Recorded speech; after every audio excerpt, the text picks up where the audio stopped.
What's going on today's video? We're going to be talking about Maslow's Hierarchy of Needs. Now, the first time I've heard of Maslow's Hierarchy of Needs was in high school, and my life has never been the same. I want you to let me know if you've heard of Maslow's Hierarchy of Needs before in the comments below. Yes, I have heard of this before. No, I have not heard of this before. Now, when I first heard about this in high school, my teacher said that only 2% of people make it to the top of self-actualization. And in that moment, I was like, this is a personal challenge. And from then on out until now, I've just been in pursuit of being one of those 2%. So if this is interesting, if this topic is interesting to you, then keep on watching this video. But first, let's roll the intro. I am Kuya, and I'm all about intentional and purposeful living. I'm interested in self-help and personal growth. I'm passionate about family, friends, and community. Together, let's discover what it means to make an impact in our generation and our culture, at school, work, and at home. I also want to let you know that there is a game in this video. It's called The Secret Garden. There are time codes in the description below. You can press on those time codes. A letter is going to appear somewhere on the screen. In the end, you want to string these letters into one word. You type into the link in the description below, and you'll have access to a private video, and I share with you what I thought I wanted to be in terms of career when I was still in high school. Now, earlier, I shot a little vlog of my daughter and I getting some Frosties at Wendy's. You could watch that vlog. You could skip directly to Maslow's Hierarchy of Needs. So before we sit down to talk about Maslow's Hierarchy of Needs, we're gonna go head over to Wendy's to get some, what are we getting? Ice cream. Some Frosties. Wait, do I have money? Yes, I do. All right, I forgot car keys, so gotta go get car keys, oh my goodness. So what kind of Frosty are you gonna get? I got a vanilla. Vanilla? Hot chocolate? No. Why? With your face. Now. Nope. I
All right, so I'm going to show you the Maslow's Hierarchy of Needs. I'm going to be using my finger on this kitty tablet. This old beat up kitty tablet is going to have to do for now. Maslow's Hierarchy. Maslow's Hierarchy was a theory by a researcher by the name of Abraham Maslow back in the 40s, 50s. And he was just making observations on human motivation. And he at first came up with the 5 basic levels of human motivation. And let's go over the 5 with you. He organized it in the shape of a triangle or a pyramid. And here's 1, 2, 3, 4, and 5. 1, 2, 3, 4, and 5. All right. And so the idea is that humans have basic needs that are at the bottom. And as we go up the chain of this pyramid, there are higher level needs or being needs. You know, basic versus being. And I'll show you, for example, what I mean by there. So at the very bottom is physiological needs. Drawing this is okay. This is physio. Okay, this is ugly.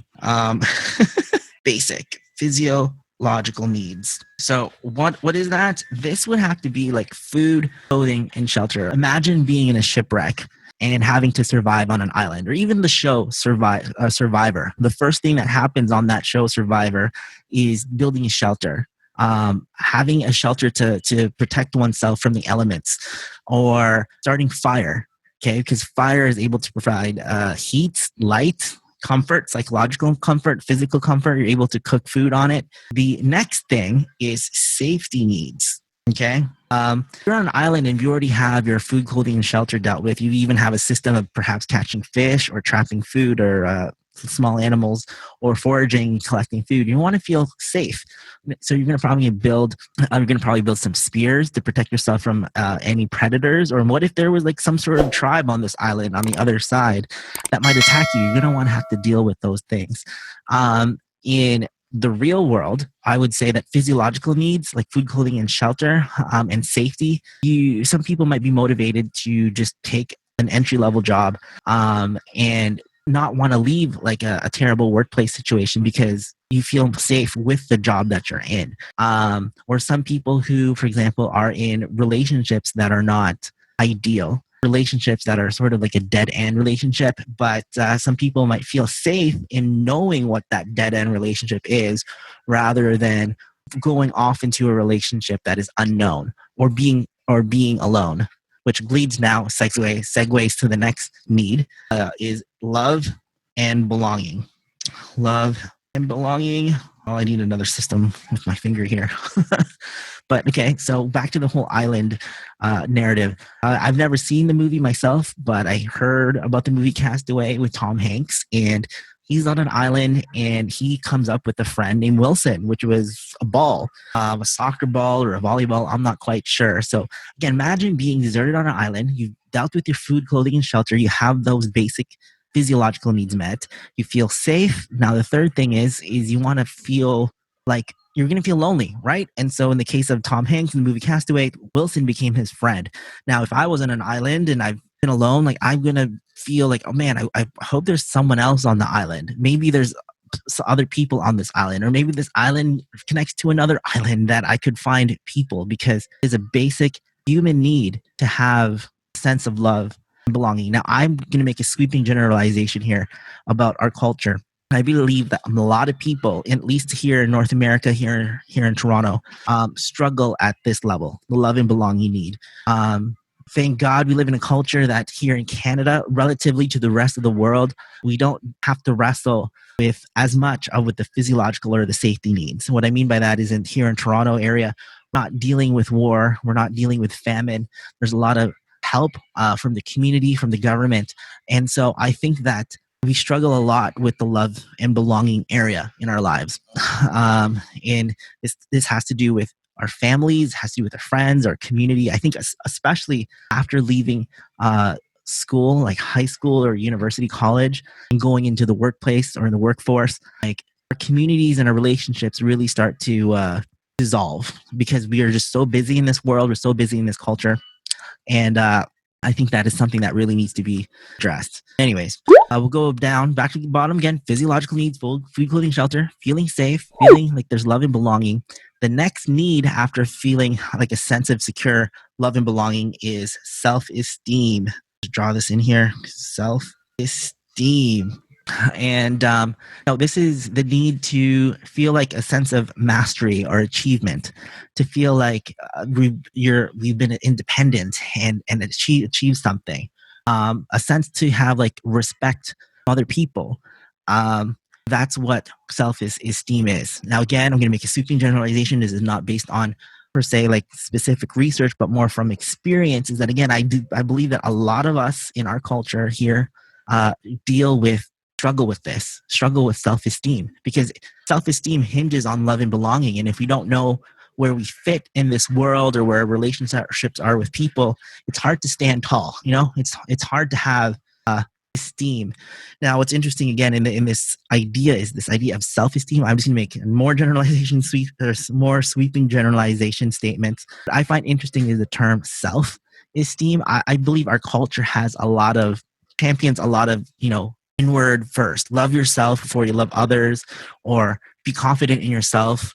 And I think personally that's where the confusion lies. I don't want to say deception, but I don't think that the answer to all of these needs comes within ourselves, because we're humans and we are not superhumans, and we don't have the ability to have an infinite level of esteem. Like we have a finite, not an infinite, but a finite tank of love that we could hold for ourselves or for people. And there's a finite love of confidence and esteem. And this is why I believe that it's hard to stand on those ideas from our culture that says love self first, or have esteem, believe in yourself first.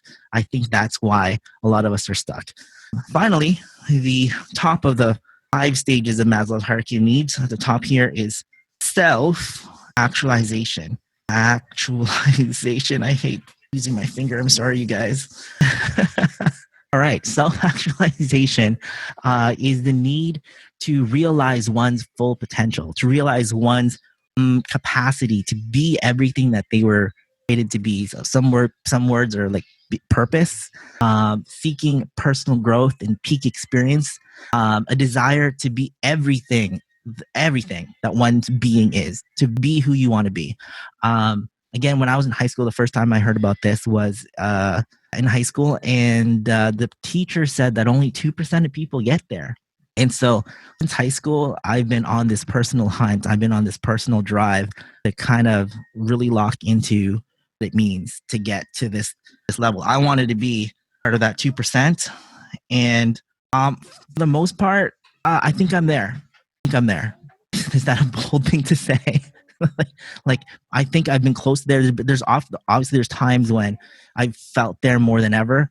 But this hierarchy of needs, it's not always like it's linear in that it needs to build on each other, but you could jump from stage to stage. Some days I do know what I'm doing with the rest of my life and I feel purposeful. Other days I'm kind of confused. Some days I'm feeling completely confident, and other days not. Some days I feel like I am full of love and comfort from friends and family, and other days I do feel lonely, right? So we're human. We're going to be bouncing up and around these stages, and we're not necessarily just going to be like on one all the time. But there are some things to consider. This kind of like the flip side of what all this means. Maslow tried to explain like how human needs, again, are going to motivate us to do things that are unacceptable or are wrong or illegal. For example, if someone who is struggling or is needing to fulfill a physiological need like food, clothing, and shelter, someone might do things such as stealing in order to fulfill that need. That may not be something that they would typically want to do or believe in, but they would go out of their way to steal food, resources, in order to have those physiological needs met. The thing is safety, right? So for the most part, people, all we know that, at least here in the West, killing is not okay in any capacity unless it's self-defense. And speaking of self-defense, if you feel that you are in any imminent danger, human nature is going to kick in, and to kill, to defend is something that someone might do in order to fulfill that need. Love and belonging. Again, I touched on it a little bit earlier, that some people might be in toxic relationships and know that they should get out, but they don't want to get out because they feel more safe and they feel more love in knowing what this toxic relationship is than what is not. Some people might engage in promiscuous relationships. The hookup culture is a predominant culture. The Netflix and chill, it's to try to fulfill this belonging, the sense of connection, but it's not sustainable. This is why we know that other people, not everyone, but many people, perhaps even most people, know that hookup type of relationship is not the ideal, that it does not fulfill that need forever. We have stories and stories of people who are especially wealthy, who have money, who are looking for love. They want to find a partner who loves them for them, not because of the money or the resources that they could provide. Self-esteem, again, was the flip end of it. It's like someone might demean other people, might be rude to other people in order to feel better about themselves. And that's something that was me when I was younger. Like I was pretty bad. I would be pretty rude and aggressive because it made me feel better about myself to be rude and aggressive to other people. A good thing that I've been changed and delivered from that type of attitude. So that concludes the top 5 stages of Maslow's hierarchy of needs. Now, what happened was 20, 30 years later, Maslow actually revisits the 5 stages and he adds more stages to it. And I'm just going to show you that really quickly right now. So he added, so let me try this triangle again. more. 8. 1, 2, 3, 4. Okay, you know what? Why am I this whiteboard thing is pretty hilarious, not working out. Maybe I should just like animate this on the screen, Okay, let's try this. Go over here. Ta-da! Ta-da! This arrow, this try should have done this from the beginning. But then I think it's kind of funny that I draw these ridiculous things. Whatever. Anyways, Maslow added number 5, which was cognitive needs, number 6, which is aesthetic needs, and then number 8, which is transcendence needs. Okay, so cognitive needs is the need to understand, need for knowledge, curiosity, exploration, the need for, okay, for example, for me, I love watching videos like the video you're watching right now. If you're watching this video, you probably are filling your cognitive need to just understand the world more, to understand the world better. I'm one to prefer to watch documentaries over typical films and movies because I just love knowledge. I just want to explore the world. I'm one, some people like to play golf or video games. I'm one who wants to have a deep conversation with someone I've never met, especially in a world or a field that I've never been a part of. And I want to just know. Just to know. And so Maslow added this later on to say that after self-esteem needs is the need to know. The next is aesthetic needs, creation and search for beauty, balance, and form. How this is expressed for some people. So for me, I love nature. I love being in nature. I love photography. I love music. I love fishing, which I think is beautiful. It's kind of crazy. I have a need for art. Okay, all things art, to create, even to create videos like this is a creative process for me. And finally, number 8 is transcendence needs, which is on top of actualization needs. And this is the need to transcend one's personal belief and to connect and experience with others. And here's one. It's a person who, and I believe I'm here, it's the need to help other people actualize. Okay, so I have this need within me only self-actualize for myself, but I've made this channel because I want to help you and I want to help other people also actualize. It's also like a pursuit of faith, religion. There's a lot of people are searching the roots of the faith that they grew up in, or they're looking into other worldviews and what that looks like. As for me, like I've totally embraced the roots that I come from a Christian background, and for a lot of Filipinos, what it is. And so I have completely committed and love the church that I belong to and the God that I believe in, Jesus Christ. For other people, if they might be searching other things, Eastern religions and faith and New Age kind of things. And so anyways, that concludes today's video. If you've watched this far, you might as well subscribe if you haven't done so. And remember to hit the notification bell so that you will be notified when a new video comes out. I'll see you on the next video.